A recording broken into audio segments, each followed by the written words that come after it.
Est-ce que vous êtes bien assis? Est-ce que vous êtes bien accrochés à vos sièges? Parce que le texte que nous allons lire aujourd'hui déménage. Il remet Christ à sa juste place et bouscule ainsi, je crois, toutes nos idées préconçues sur le monde créé, sur nos vies et même sur les puissances spirituelles. De quoi remettre les pendules à l'heure. Et je n'en dis pas plus et je vous invite tout de suite à lire avec moi dans la lettre aux Colossiens, puisque nous avons dimanche dernier avec Kevin ouvert une nouvelle série de prédications sur cette lettre. Et nous sommes toujours au chapitre 1. Nous allons lire aujourd'hui les versets 9 à 23. Lettre de Paul aux Colossiens, chapitre 1, les versets 9 à 23.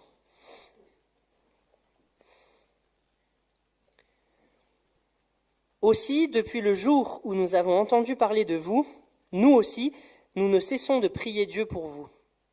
Nous lui demandons qu'il vous fasse connaître pleinement sa volonté, en vous donnant par le Saint-Esprit une entière sagesse et un parfait discernement.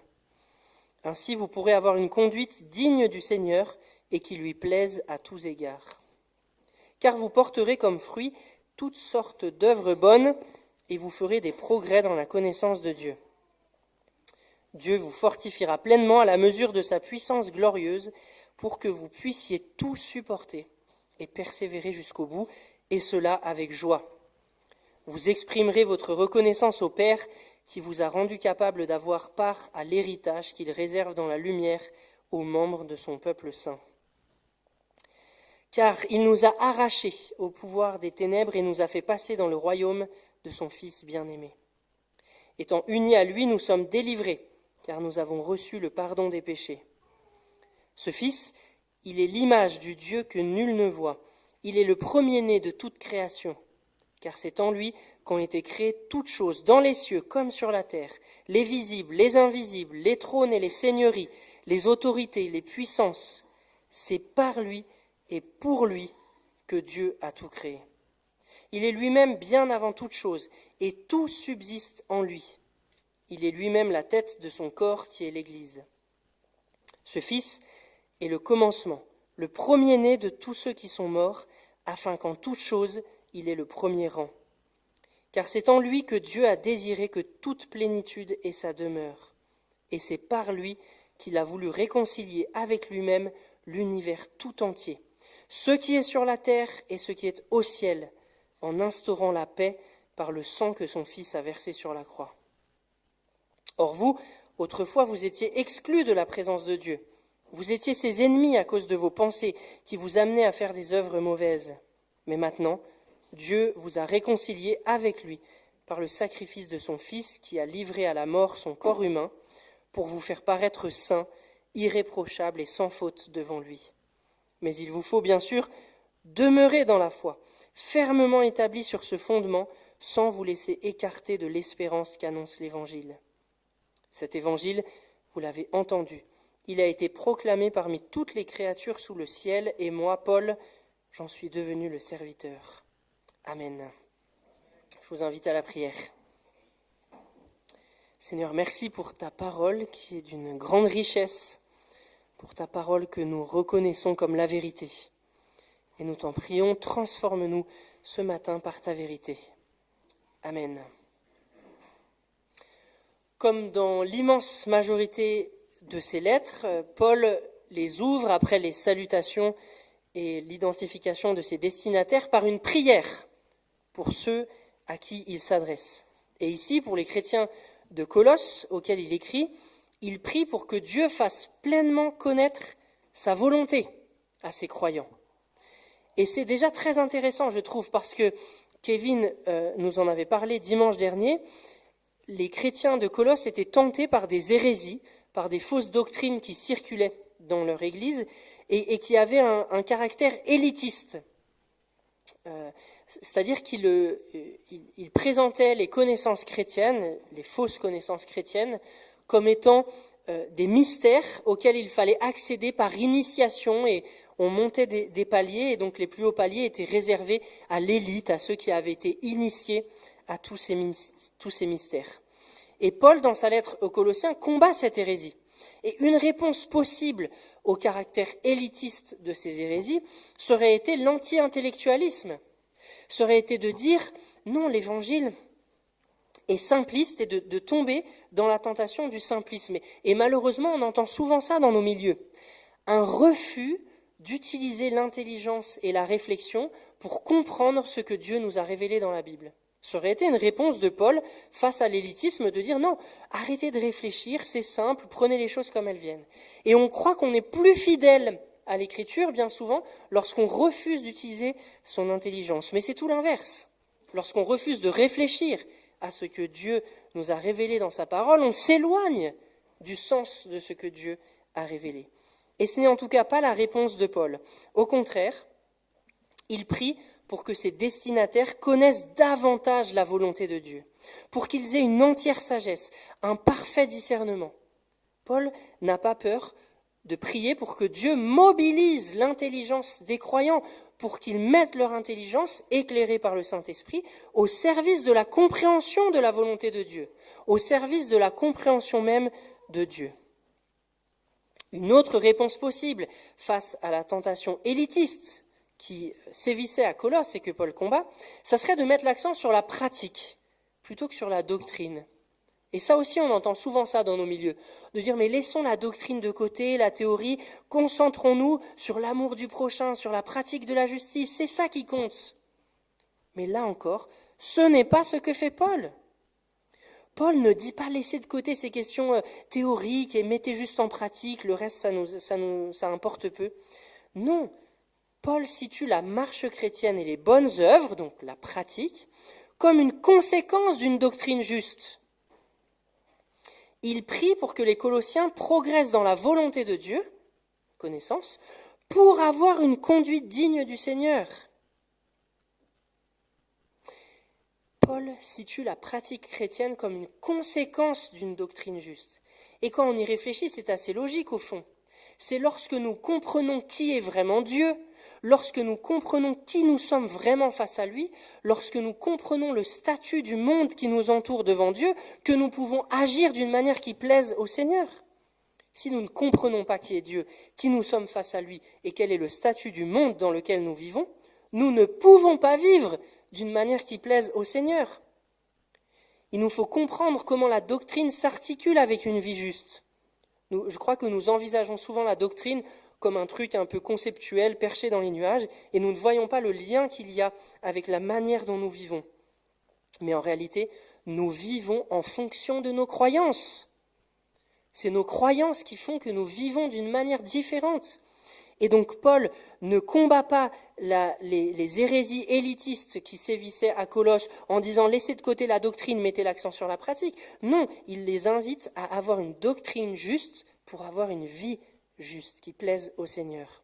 Et en réalité, toute la lettre aux Colossiens est structurée sur ce principe. Paul prend d'abord le temps de l'enseignement théologique avec ce magnifique texte sur le Christ que j'ai lu et que nous allons méditer ensemble dans un instant.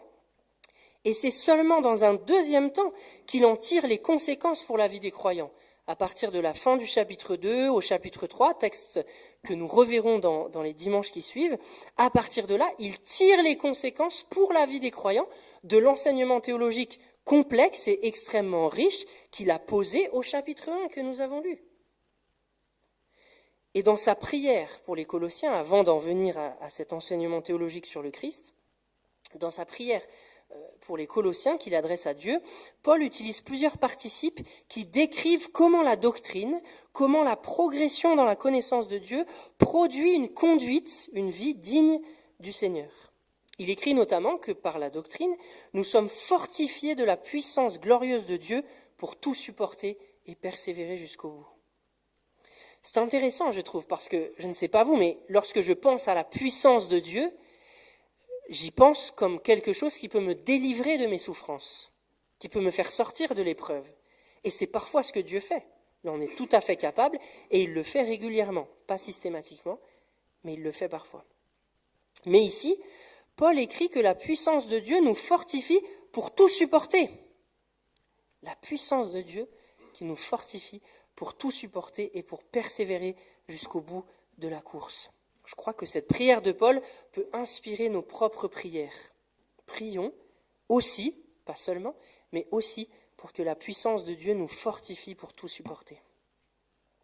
Un autre participe que Paul utilise pour expliquer comment la doctrine, comment la progression dans la connaissance de Dieu nous amène à une vie juste, Paul écrit qu'elle nous conduit, la doctrine, à exprimer notre reconnaissance au Père pour ce qu'il a fait pour nous en Jésus-Christ. Et là aussi, c'est assez logique au fond. Si on creuse ce que Dieu est et ce qu'il a fait pour nous, nous sommes conduits à entrer dans une vie de reconnaissance. Mieux comprendre qui Dieu est et ce qu'il a fait pour nous pousse à dire merci, tout simplement. À le remercier pour la personne qu'il est, pour ce qu'il a accompli pour nous en Jésus-Christ, pour ce qu'il continue de faire et pour ce qu'il fera. Tout ça, c'est la progression dans la connaissance de Dieu, dans la compréhension doctrinale de la foi chrétienne, qui nous amène à entrer dans cette vie de reconnaissance. Mais alors, quelle est cette connaissance de Dieu qui produit cela ? Quelle est cette bonne nouvelle qui change notre manière de vivre, qui nous fortifie pour tout supporter et qui nous rend reconnaissants envers Dieu ? Cette nouvelle, c'est l'évangile de Jésus-Christ que Paul déclame dans les versets qui suivent. Dans cette fameuse hymne à Jésus-Christ, texte complexe mais riche et beau, qui s'étend des versets 15 à 20 dans le texte que nous avons lu. Je ne sais pas si vous l'avez déjà remarqué, mais cette hymne à Jésus-Christ se compose de deux parties, de deux volets qui se répondent. On a l'expression premier-né dans les deux volets, par exemple. La première partie, le premier volet de ce texte, qui est celui qui va des versets 15 à 17, et au sein duquel Paul décrit le rôle du Fils dans l'œuvre de la création. Deuxième volet, versets 18 à 20, Paul décrit le rôle du Fils dans le volet de la réconciliation, dans l'œuvre, de la réconciliation. Premier volet, le rôle du Fils, qui n'est autre que Jésus-Christ, dans l'œuvre de la création. Deuxième volet, versets 18 à 20, le rôle du Fils dans l'œuvre du salut, dans l'œuvre de la réconciliation. Alors, zoomons déjà sur les versets 15 à 17, la place et le rôle du Fils dans l'œuvre de création. Paul a cette affirmation très forte, Dieu a tout créé par le Fils et pour le Fils. Dieu a tout créé par le Fils et pour le Fils. Dire cela, c'est dire que Dieu le Père est bien le sujet de la création, c'est bien Dieu le Père qui a tout créé, et le Fils en est l'instrument, celui par qui Dieu le Père a tout créé, mais également celui pour qui, en vue de qui, il a tout créé. Le Fils est au commencement de toute chose et il est la finalité de toute chose. Il est l'origine et la fin de tout l'univers, tant du monde visible que du monde invisible. Même les anges, bons ou mauvais, qui sont désignés dans notre texte par ce vocabulaire trône, seigneurie, autorité et puissance, c'est un vocabulaire qui nous semble un peu opaque, un peu mystérieux aujourd'hui, mais à l'époque de Paul, c'est des termes qui ont été utilisés pour désigner les puissances spirituelles, pour désigner les anges, bons ou mauvais. Et là, ce que Paul dit, c'est que ces anges, bons ou mauvais, ont été créés en Christ, par le Christ et pour le Christ. Ce que Paul veut faire comprendre à ses destinataires, c'est que rien dans l'univers, même les puissances spirituelles, n'échappe à la souveraineté du Fils. Tout est sous lui, tout a été créé par lui et pour lui.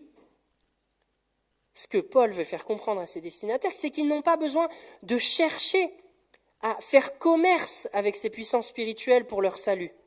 Le Fils seul suffit, puisque tout a été créé par lui et pour lui. Il n'y a pas besoin de compléter la relation au Fils en cherchant à rentrer en contact avec des anges ou des puissances spirituelles. Tout est dans le Christ. Tout a été fait par lui et pour lui. Et entre le commencement et la finalité de l'univers, le Fils est celui en qui tout subsiste.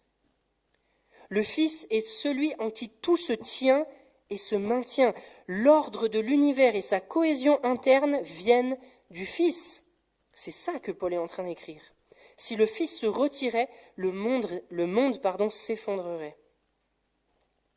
En fait, Paul identifie ici le Christ à la sagesse de Proverbe 8. Vous pourrez relire ce texte chez vous si vous voulez creuser ces aspects.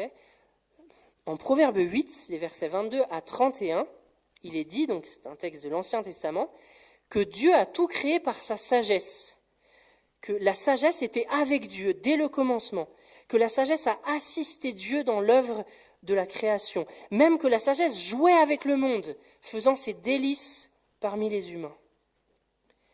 Paul identifie ici le Christ à cette sagesse de Proverbe 8. Il dit que cette sagesse qui a assisté Dieu dès le commencement dans l'œuvre de création du monde, ce n'est autre que Dieu le Fils. Et comprendre cela, je crois, ça nous permet d'éclairer l'affirmation selon laquelle le Fils est l'image du Dieu invisible. C'est une affirmation qui a fait couler beaucoup d'encre, plusieurs interprétations en débat. Comment comprendre ? Je crois qu'à première lecture, je ne sais pas comment vous entendez cette expression, le Fils qui est l'image du Dieu invisible. À première lecture, on pense à Genèse 1, il me semble. L'être humain qui a été créé en image de Dieu. Et on se dit, voilà, le Fils, en tant qu'il s'est incarné, en tant qu'il est homme, pleinement homme, il est l'image du Dieu invisible. Ce qui me titille et pose problème dans cette interprétation, c'est qu'on est encore ici dans le premier volet, dans l'œuvre du Fils, dans la création. Or, lors de la création, le Fils n'était pas homme.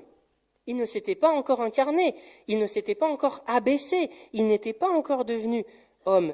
Ça ne peut donc pas, me semble-t-il, être en tant qu'homme que le Fils est désigné ici comme l'image du Dieu invisible. Je crois plutôt que c'est en tant que sagesse de Dieu que le Fils est l'image du Dieu invisible. Je vous lis un texte qui permet de comprendre cela, je crois, qui est tiré du livre de la sagesse, qui est un livre que, en tout cas en tant que protestant, on ne reconnaît pas comme canonique, comme inspiré par Dieu, et c'est un livre qui, du coup, n'est pas dans nos Bibles protestantes, mais c'est un texte de la littérature juive de l'époque de Paul. Et même s'il n'est pas biblique, il nous permet de comprendre comment les Juifs, à l'époque de Paul, considéraient la sagesse de Dieu. Et au chapitre 7 de ce livre, au verset 26, il est écrit que la sagesse est un reflet de la lumière éternelle, un miroir sans tache de l'activité de Dieu et une image de sa bonté. La sagesse comme une image de la bonté de Dieu. Oui, si c'est par sa sagesse que Dieu a créé le monde et que l'ordre dans l'univers, la cohésion de l'univers nous révèle cette sagesse qui est une image de Dieu, qui du coup par ricochet nous révèle Dieu, on comprend pourquoi est-ce que les auteurs juifs de l'époque de Paul affirment que la sagesse est une image de la bonté de Dieu. Parce que la sagesse, nous la voyons lorsque nous regardons la création. À travers l'ordre et la cohésion interne de l'univers, nous contemplons la sagesse de Dieu avec laquelle il a créé l'univers. Et cette sagesse que nous contemplons dans le monde est donc une image de Dieu et de sa bonté. C'est en ce sens, me semble-t-il, que le Fils est dit image du Dieu invisible. Ce que Paul révèle ici et qui est nouveau par rapport à ce que les Juifs disaient à son époque, c'est que cet ordre de l'univers qui rend Dieu visible, cette sagesse que l'on peut constater dans la création de Dieu, ce n'est autre que la personne même du Fils. Cette sagesse n'est pas une force impersonnelle à travers laquelle Dieu a créé le monde, c'est la personne même du Fils. Et l'ordre de l'univers et sa cohésion que nous constatons dans le monde, c'est la personne même du Fils qui, du coup, est l'image du Dieu invisible lorsque nous regardons la création. Le Fils, dans ce premier volet, est non seulement désigné ici par Paul comme l'image du Dieu invisible, mais aussi comme le premier-né de toute création. Est-ce à dire qu'il est lui-même créé ? Est-ce à dire que le Fils a lui-même commencé d'être un jour ? Absolument pas. Le Fils n'a jamais commencé d'être, il est Dieu. Dans le langage de l'Ancien Testament, cette expression premier-né, qui peut comporter une certaine ambiguïté, cette expression premier-né désigne celui qui a la première place, celui qui est le plus élevé. Je vous lis par exemple Psaume 89, verset 28, Dieu dit à propos du roi David, « Et moi je ferai de lui le premier-né, le plus haut placé des rois de la terre. » Je ferai de lui le premier-né, le plus haut placé des rois de la terre. Vous voyez que dans le langage biblique, l'expression premier-né ne renvoie pas à la naissance, mais au rang, au fait d'être au plus haut rang, d'être au rang le plus élevé. Lorsque Paul écrit donc que le Fils est le premier-né de toute création, ce n'est pas pour dire qu'il a commencé d'être un jour, c'est pour dire qu'il a le rang le plus élevé, qu'il est le roi sur toute la création. D'ailleurs, si le Christ était lui aussi une créature, cela contredirait la dynamique d'ensemble du texte. Le souci de Paul en écrivant cet hymne magnifique au Christ, c'est de montrer que toute la création dépend du Christ. Comment alors pourrait-il en faire partie ? Comment tout l'univers pourrait dépendre du Christ si le Christ lui-même était une partie de cet univers, une créature au sein de cet univers ? Ça n'aurait aucun sens. Il faut affirmer, à la suite de ce texte et d'autres, que le Christ est engendré, mais non créé. Vous avez dit qu'il fallait s'accrocher aujourd'hui. Le Christ est engendré, mais non créé, engendré, mais non fait. Le Christ est de toute éternité engendré du Père, il a une relation de filiation avec le Père, il est le Fils du Père, il partage avec lui la nature divine et il est donc éternel, sans commencement. Une image qui m'aide à comprendre cela, parce qu'il faut l'avouer, c'est assez complexe, une image qui permet de s'approcher du mystère sans jamais le saisir totalement, c'est de constater que chaque être engendre un être de la même nature que lui. Qu'est-ce que je veux dire par là ? Un cheval engendre un cheval. Ça va ?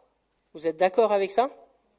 Bon, un cheval engendre un cheval. Un être humain engendre un autre être humain.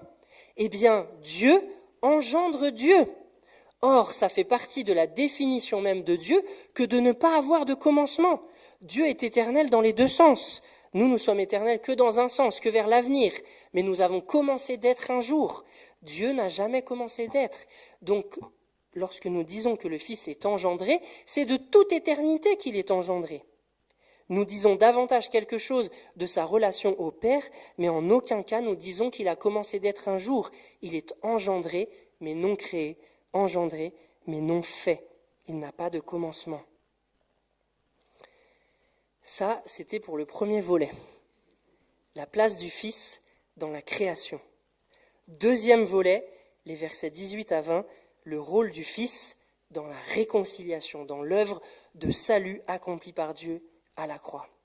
Ce Fils, médiateur dans l'œuvre de création, est également le médiateur dans l'œuvre de la réconciliation.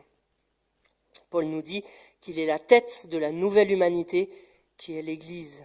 Il est le premier-né d'entre les morts, manière de parler de sa résurrection. Il est le premier ressuscité. Et c'est en ce sens qu'il est le commencement. Paul dit que ce Fils est le commencement, premier-né d'entre les morts. C'est dans le sens qu'il est le premier ressuscité. Sa résurrection ouvre la voie de la nouvelle création. Sa résurrection ouvre la voie d'un renouvellement de toutes choses. L'évangile de Jean, en particulier, insiste d'ailleurs sur le fait que la résurrection du Christ a eu lieu le premier jour de la semaine, comme si ça ouvrait une nouvelle semaine de création. C'est en ce sens, je crois, que Paul dit ici que le Fils est le commencement en tant que premier-né d'entre les morts, en tant que premier ressuscité. Christ ouvre la voie du monde à venir par sa résurrection, non pas seulement comme le premier maillon d'une chaîne, et là aussi c'est tout le souci de Paul d'insister là-dessus, le Christ n'est pas le premier maillon d'une chaîne avec d'autres puissances spirituelles, il ouvre la voie du monde à venir comme le principe de qui tout dépend, puisque c'est en lui, écrit Paul, que toute plénitude a sa demeure. À l'époque de Paul, les hérésies qui circulaient dans l'église de Colosse utilisaient ce terme, le terme de plénitude, pour parler de l'ensemble des puissances spirituelles. La plénitude, c'est toutes les puissances spirituelles. Et donc, ils étaient tentés de chercher de la puissance avec différents êtres spirituels. Mais ce que Paul leur dit ici, c'est que non, toute plénitude a sa demeure dans le Christ. Il n'y a rien à aller chercher ailleurs. Tout est en Christ. Nous avons tout en lui. Christ seul suffit. Christ seul suffit pour notre salut. Christ seul suffit pour notre paix. Christ seul suffit pour notre réconciliation avec Dieu. Tout est en lui. Tout dépend de lui. Il n'y a rien à aller chercher ailleurs. Et c'est comme ça, je crois, que Paul combat la tentation élitiste, comme s'il fallait être initié à des mystères pour approfondir la foi. Non, il n'y a aucun autre mystère à être initié lorsque vous êtes chrétien. Le progrès dans la volonté de Dieu dont Paul parle, quel est-il ? Il s'agit de creuser toujours plus en profondeur le même évangile. C'est en ce sens-là que l'évangile est simple, non pas simpliste. Vous le voyez avec le texte d'aujourd'hui, ce n'est pas simple au sens qu'il n'y aurait aucune complexité. L'évangile est complexe, le texte d'aujourd'hui est complexe. Mais l'évangile est simple dans le sens que il peut se résumer de manière très simple. La manière la plus simple de dire l'évangile, c'est ces 3 mots, Jésus est Seigneur. Et une fois qu'on a compris ça, il n'y a pas d'autre mystère à découvrir. Il n'y a pas d'autre mystère caché auquel nous aurions besoin d'être initiés. Non, la progression dans la volonté de Dieu, c'est la progression toujours plus en profondeur dans ce seul évangile, Jésus est Seigneur. C'est ça que toute notre vie, nous avons avec notre intelligence et notre réflexion à creuser, à approfondir et à comprendre toujours davantage. Mais il n'y a pas d'autre mystère auquel être initié. Une fois que vous avez compris que Jésus est Seigneur, vous avez tout compris, mais il vous faut le comprendre plus en profondeur. Tout dépend du Christ. Tout est en Christ et Christ seul suffit. Il a plu à Dieu de faire résider en lui toute plénitude. Et ce n'est pas seulement pour la réconciliation de l'humanité avec Dieu que Christ suffit, mais c'est pour celle de tout l'univers. Et Paul insiste dans ce texte sur la réconciliation de tout l'univers en ajoutant tant ce qui est sur la terre que ce qui est au ciel. Tout comme c'est par lui que tout a été créé, c'est par lui également que Dieu a réconcilié tout l'univers avec lui-même. L'œuvre de la croix, la mort du Christ à la croix a littéralement des répercussions cosmiques. Tout l'univers a été réconcilié avec Dieu par la mort du Christ. Mais qu'est-ce que ça signifie ? Qu'est-ce qu'on dit quand on dit cela ? Qu'est-ce que Paul veut dire en écrivant cela ? Veut-il dire que toutes les créatures, anges et démons, croyants et ceux qui ont rejeté Dieu seront finalement sauvés ? Absolument pas. Cela contredirait tout un tas d'autres textes bibliques, dont certains de Paul, qui affirment bien la réalité d'un jugement lors du retour du Christ et d'une condamnation pour ceux qui auront persisté jusqu'au bout dans leur rébellion contre Dieu. La réconciliation dont il est question ici ne peut donc pas être salvifique. Ce n'est pas une réconciliation qui produit le salut. Il s'agit plutôt de la restauration de la paix entre le Créateur et sa création, de la restauration de l'ordre et de la justice dans l'univers. Lorsque nous avons péché, lorsque nous sommes rebellés contre Dieu, nous avons fait entrer le mal dans le monde et ce mal a mis à mal l'ordre, la justice et la paix qui régnaient dans l'univers. Et bien par sa mort à la croix, le Christ a tout pacifié l'univers. Il a rétabli la paix et la justice qui étaient à l'origine dans l'univers. Bien sûr, nous ne le voyons pas encore parce que cette justice se déploie. Dieu est en train de mettre tous ses ennemis sous ses pieds et la justice, l'ordre et la beauté et la bonté de la création seront pleinement rétablis lorsque le Christ reviendra. Mais ça sera le fruit de sa mort à la croix. À cause du sang que le Fils a versé à la croix, rien, et j'insiste sur le rien dans ce monde ne restera éternellement dans l'état d'ennemi de Dieu.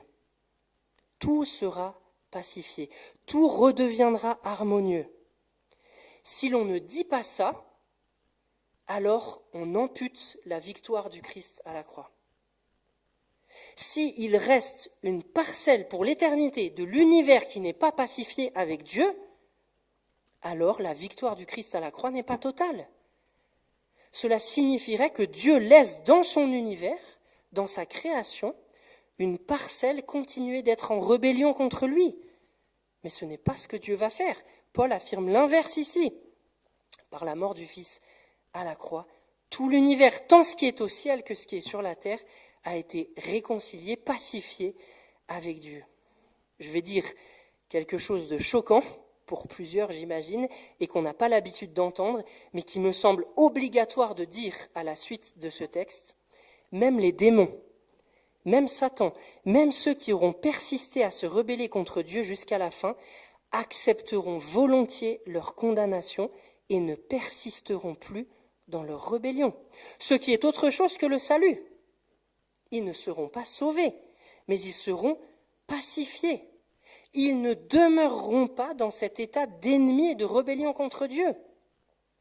Ils accepteront leur condamnation comme un juste jugement parce qu'ils comprendront à la fin la vérité de Dieu et de l'Évangile.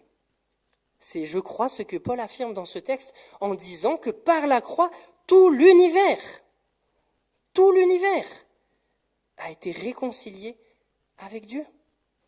Ce n'est pas pour dire que tout l'univers sera sauvé, d'autres textes affirment clairement que ce n'est pas le cas, mais c'est pour dire que tout sera pacifié et que rien, aucune parcelle de l'univers et aucune créature angélique ou humaine ne restera éternellement dans l'état d'ennemi de Dieu.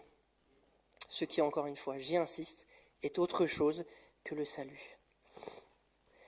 Alors à qui d'autre irions-nous ? Qu'est-ce qui, dans le monde créé, pourrait se mesurer à lui ?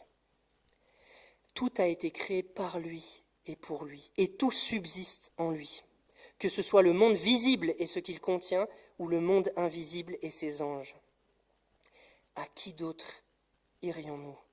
Il est celui qui, par son sacrifice à la croix, a semé la graine de la réconciliation, de la résurrection et de la nouvelle création. Christ est Seigneur au sens le plus fort possible du terme. Christ seul suffit. Car oui, ce Fils, il est l'image du Dieu que nul ne voit. Il est le premier-né de toute création. Car c'est en lui qu'ont été créées toutes choses, dans les cieux comme sur la terre, les visibles, les invisibles, les trônes et les seigneuries, les autorités, les puissances. C'est par lui et pour lui que Dieu a tout créé. Il est lui-même bien avant toute chose et tout subsiste en lui. Il est lui-même la tête de son corps qui est l'Église. Ce Fils est le commencement, le premier-né de tous ceux qui sont morts, afin qu'en toute chose il ait le premier rang. Car c'est en lui que Dieu a désiré que toute plénitude ait sa demeure. Et c'est par lui qu'il a voulu réconcilier avec lui-même l'univers tout entier, ce qui est sur la terre et ce qui est au ciel, en instaurant la paix par le sang que son Fils a versé sur la croix. Amen.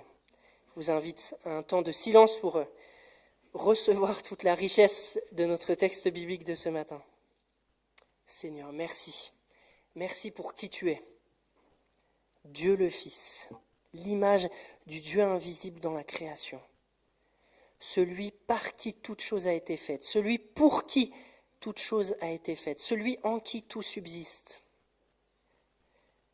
Nous ne nous rendons tellement pas compte, Seigneur, dans nos vies quotidiennes, à quel point tout l'univers et toute la création dépendent de toi, comment tu es au centre de toute chose. Merci parce que tu n'es pas seulement le médiateur de la création, mais tu es aussi le médiateur de la réconciliation. Celui par qui tout l'univers a été réconcilié avec Dieu par ton sang versé à la croix. Merci parce que c'est en toi que nous avons la vie, le mouvement et l'être. Toi seul nous suffit, Seigneur.